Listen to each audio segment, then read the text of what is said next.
तो बच्चों इस वीडियो में मिलेगा आपको कक्षा 3 हिंदी की कार्य पुस्तिका बुनियादी कौशल विकास, इसका कार्यपत्रक नंबर 9। तो आइए बढ़ते हैं।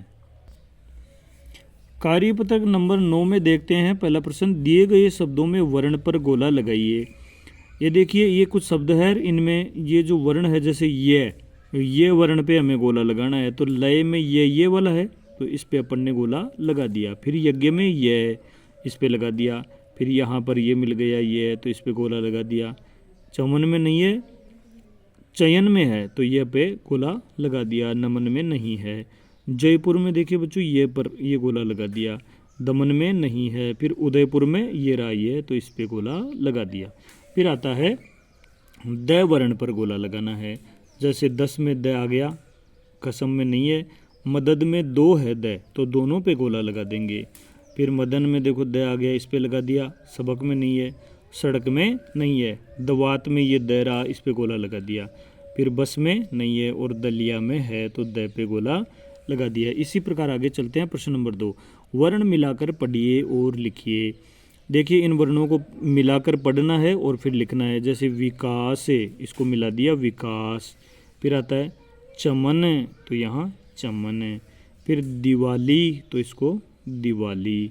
फिर आता है दयालु, तो हम इसको मिला के लिख देंगे दयालु। फिर आता है प्रश्न नंबर 3, छोटे मामा जी के घर कविता का सहस्वर वाचन कीजिए और उत्तर लिखिए। बच्चों इस कविता का सहस्वर वाचन करना है, आवाज़ के साथ वाचन करना है, एक साथ बोलना है। तो देखिए सहस्वर वाचन का मतलब होता है कि हम जोर से बोलते हैं, आवाज़ के साथ बोलते हैं, उसको सहस्वर वाचन बोलते हैं। एक तो हम अपने मन ही मन पढ़ लेते हैं और एक हम सहस्वर वाचन अर्थात बाहर आवाज़ निकलती है उसको बोलते हैं ना। तो इसका हम सहस्वर वाचन करेंगे। छोटे मामा जी के घर एक मोटी सी बिलैया रे, उसके छोटे छोटे कान एक लंबी सी पूछैया रे, चौके में जाती दूध दही खाती चाटे वो मलैया रे, कोने में दुबकी चूहे को ताके चाटे वो मलैया रे। बहुत अच्छी कविता है बच्चों, याद कर सकते हो और सुना सकते हो किसी को भी। तो देखते हैं प्रश्न, छोटे मामा जी के घर एक मोटी सी, क्या है मोटी सी, बिलैया रे। फिर उसके छोटे छोटे कान एक लंबी सी पूछैया रे। इस प्रकार हम इन रिक्त स्थानों को भर देंगे। फिर इससे आगे दिए गए प्रश्नों के उत्तर कार्यपत्रक 8 की कहानी के आधार पर लिखिए। बच्चों इससे पहले वाला जो कार्यपत्रक था नंबर 8 का, उसमें हमने एक कहानी पढ़ी थी, उसके आधार पर प्रश्नों के उत्तर देने हैं।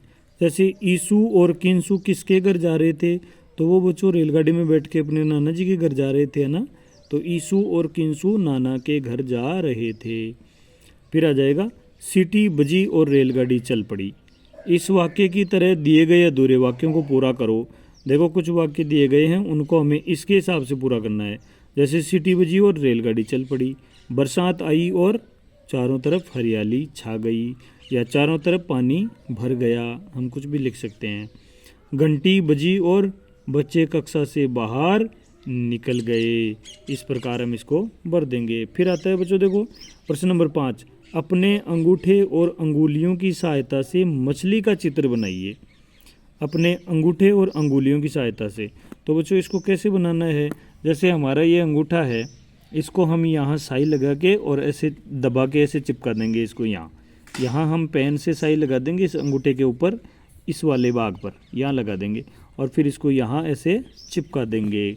ऐसे ज़ोर से दबाएंगे तो अपना अंगूठा छप जाएगा और फिर आप उसका मुंह और वो आराम से इसके आगे पीछे बना सकते हैं। इस प्रकार आप ये मछली का चित्र बना लेना। चैनल को सब्सक्राइब जरूर करें।